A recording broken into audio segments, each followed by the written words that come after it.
It almost seems like they want agents to come back or something. Say you brick on all those shine balls. Well, you know, you got something to do with them. So I think that's pretty dope. And yeah, there's just too many of them to go through. But that IB link, I think that will definitely see a home in Mech Knights, just because there's already the current synergy with the World Legacy cards, the expansively World Legacy cards already, and that just enables it. It might revive World Chalice as a viable deck. Who knows? But just cards that tutor from the deck. That's kind of like, it kind of feels like it's like the last hurrah. You know, the rumored Master Rule 5 or Master Rule 4 or whatever Master Rule we're in now. But the next iteration of the Master Rule feels like it's on the horizon. And they're just dumping this insanely good support, you know, before they switch to something else busted. Now, who knows? We might get pink cards, pink cards in an extra deck. How about that? I don't know. It's all speculation.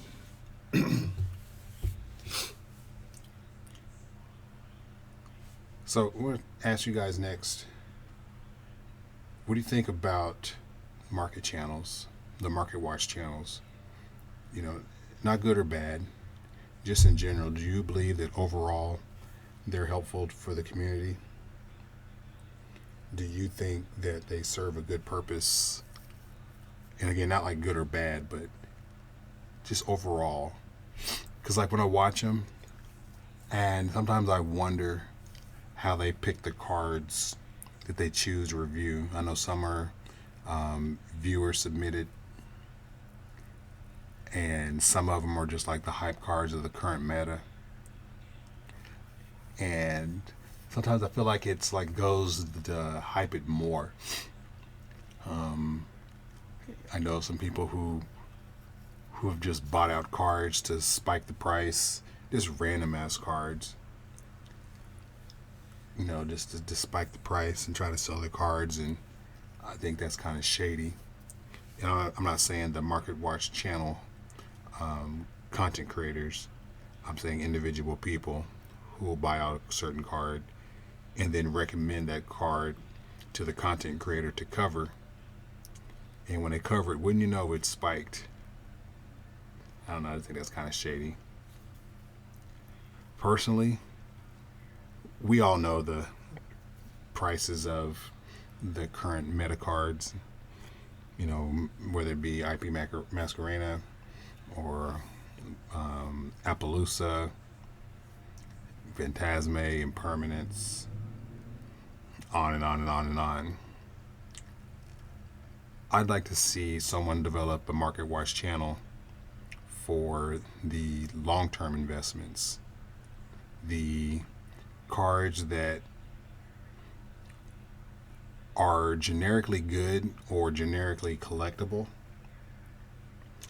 and sort of follow up on that. I know occasionally some of the Market Watch channels do cover those, whether it be Ultimate Rare Ancient Gear Golem or Dark Magician Girls, DDS Blue Eyes. But I'd like to see episodes of those like purely dedicated to those collectors items, or those, you know, old school generically good. For instance, Ultimate Rare Cyber Dragon or Ultimate Rare First Edition Effect Veiler. You know, those kind of cards. I like to see like a consistent, maybe once a week, check in on the prices, see where they are. Because I watch this YouTube channel. It's called Alpha Investments, and I guess his name is Rudy.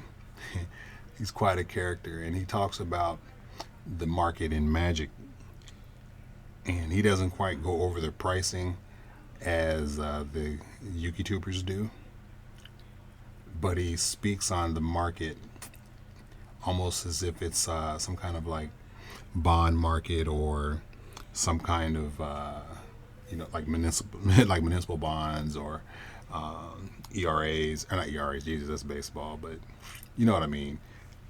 IRAs. Like as if they're like cash or money vehicles. And it'd be interesting to see someone develop that. I mean, geez, I'm putting it out there in the universe. I could be doing it. Huh. I just gave myself an idea.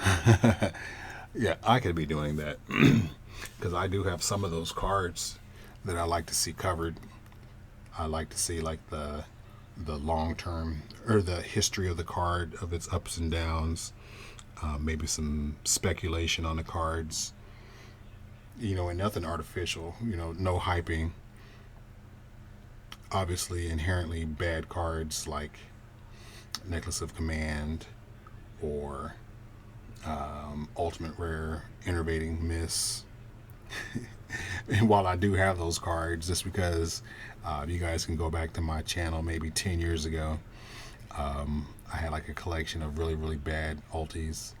And I just always had a thing for collecting ultimate rares, like the worse the better. It was just funny to me that they would even bother to put that much foiling on such a shitty card. And so I just collected just for the laughs.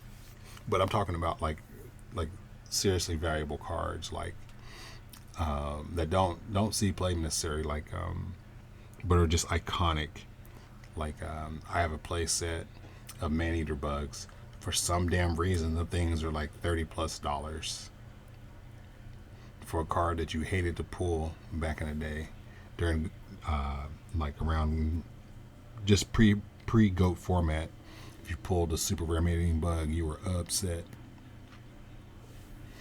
Like, what am I gonna do with this? I mean, yeah, sure, it's non-targeting removal, but blah. Old Vindictive Magician was better because at least it was searchable by Apprentice Magician, you know what I'm saying? But, cards like that, they're just like iconic. Old Weevil from the old cartoon and his bugs. Then you got cards like I mentioned already, Cyber Dragon. You got cards like Misère de Ville, first edition. You got Last Turn, and these are cards that are just like iconic to me. And Yu-Gi-Oh doesn't quite have its Black Lotus yet, but it does have some cards that are just like so iconic. Either just like iconic or were so good at the time of release that new players are like, oh man, I heard about that legendary card, and older players are kind of reminiscing about the days when that card was just so broken. First edition Ultimate Rare Mobius. I mean, do you guys remember how, to my old school players, do you remember how busted Mobius was when he came out? Was it Soul of the Duelist? And whether you played Soul Control or just Goats, and you tributed one of your flips, Rear Keeper Spy, and hit that Sakuretsu armor and Call of the Haunted. Oh my god, it was so satisfying. Or they put like set like Sakuretsu armor, Goats, or whatever.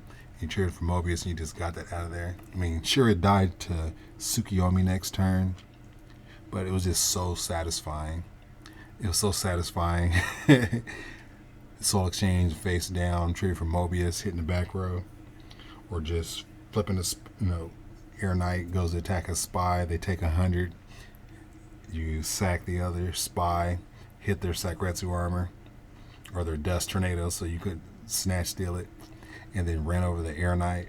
Then main phase 2, you metamorphosed to Ryu Senshi, so it couldn't be targeted, and Tsukiyomi couldn't kill it because Ryu Senshi has like 1,200 defense. Look at that, man. I'm just see what I'm saying? Those are the iconic things I'm talking about. Why isn't super rare first edition Ryusenshi worth money? Why isn't what is it called, the special foiling they made, Hobby League? Why isn't the Hobby League Dark Balter worth money? I have some of those, and not because I have some, but just because of, I mean, people are playing Ghost today.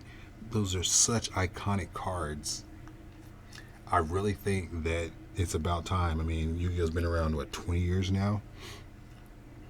It's about time we get our Black Lotus or something approaching that level. It's about time that, you know, Magic has like a lot of their beta cards are like really valuable. We're starting to get some of them, but only because they're like the rarity, like whether it be Stardust, Ghost Black Rose Dragon. Of course, your boy got both of those. Ghost Shooting Star Dragon. Just any number of Ghost cards.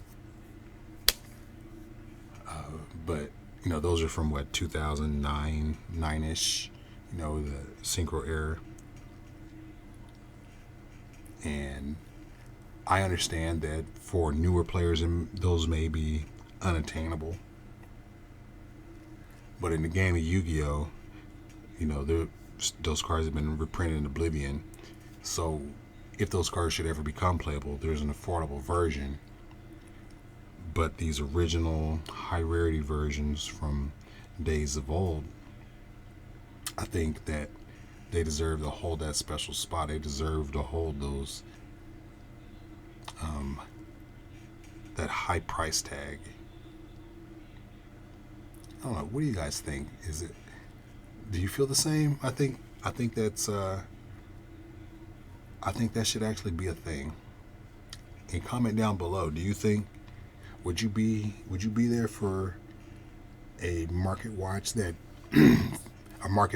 focuses on more investment type cards?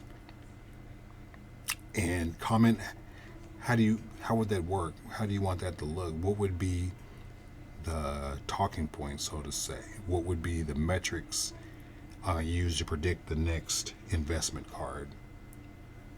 Because I can tell you right now, whenever there's like random new Dark Magician Girl support, I pick it up. I have a couple of bond between teachers and student. When I first picked them up, that card was like 15 cents, and now it's already worth a few bucks. And as time goes on, the card will only increase in price just because it says Dark Magician Girl somewhere in its text. And I think that's just like kind of a tidbit of what we could do here, guys. I think that this could really have potential. Could you imagine being close to retirement? And I know back in the day, you know, you would see guys like sell their comic books. They'd have like a Jim Mint Spider-Man from like 1950, 1960, whatever, or like you know, the fourth, or like a Superman comic book number 4, and then go and sell it at auction for $1 gazillion. Wouldn't it be cool to have a couple of Yu-Gi-Oh cards? You know, we've been playing this game for so long. We've put untold amounts of money into the game. Wouldn't it be nice to convert our passion, our hobby, into some sort of small future investment? I really think it's possible. Again, if you guys are interested, I can show you my binder that I've put together of my quote-unquote like investment type cards. You know, that includes my Ulti Cyber Dragons, my Ghost Rares, a lot of iconic cards that are first edition, may or may not have seen play, but the iconic nature of them makes them valuable. You know, like a complete set of Exodia, Ultimate Rare Wing Karibo, first edition regular Karibos, cards like that maybe 30 years from now, even if the game doesn't survive, which I'm pretty sure, let's face it, look at games like Monopoly. That damn game is still around, and millions of people play that. I'm sure people will still be playing Yu-Gi-Oh! Because there's just endless ideas. Magic has been going strong. Pokemon's going strong. Yu-Gi-Oh! Continues to grow, regardless of what people say. I think the game will still be around. It'll probably be unrecognizable, just like it's unrecognizable to anybody who started playing in 2002. The game is totally unrecognizable. 30 years from now, 20 years from now, the game will be unrecognizable again. But you show up somewhere with that crisp, minty, fresh, first edition Cyber Dragon Ultimate Rare from Cybernetic Revolution, and Cyber Dragon just once again 40 years into the game, because we're talking 20 years from now, 40 years into the game, Cyber Dragon will once again be some kind of meta counter, whether it be some kind of wacky Master Rule 30 mechanic, and Cyber Dragon just completely takes a dump on it, or whatever, and people are getting their new Star Shatter prismatic foil Cyber Dragon that came out of some kind of random pack that you only get one out of every 30 cases, and you show up with that gem mint first edition Ultimate Rare Cyber Dragon. People will look at their prismatic Cyber Dragon Shatter foil, whatever version they'll have in the future, and be like, holy shit, where did that come from? I don't know, I think it'd be cool. And a guy like me 20 years from now, I'll be in my late 60s, about to hit 70, and I'm just like, no, I'm here to sell it. I've had these cards for a while, and my grandkids, my great-grandkids aren't interested. I'd like to retire, leave some of the money to my grandkids, and like first ed mint Cyber Dragon now is damn near $200. If the game's still going in 20 years, how much do you think that damn card will be worth? And I have a binder full of cards. So, one of those 360 card binders. I say we'll just average $50 a card. You know what I'm saying? So, current value, $50 a card times 360 cards. That's like what, 18 grand? Right? Is my math right? Yeah, 5 times 36 is 180, right? Or 100 and, yeah. And then you add another 20 years on top of that. That's a nice little check. Even if you don't get all of that, if you just get a percentage of that, or if you have the patience to find like an auction, or someone who will auction them off for you at a small price, and you piece it off, you'll get even more money. I don't know, just something that's been on my mind, something I'm thinking about. Well, guys, it's been fun. Thanks for listening, and we'll talk to you next week. It's Dubk Dad, and I'm out.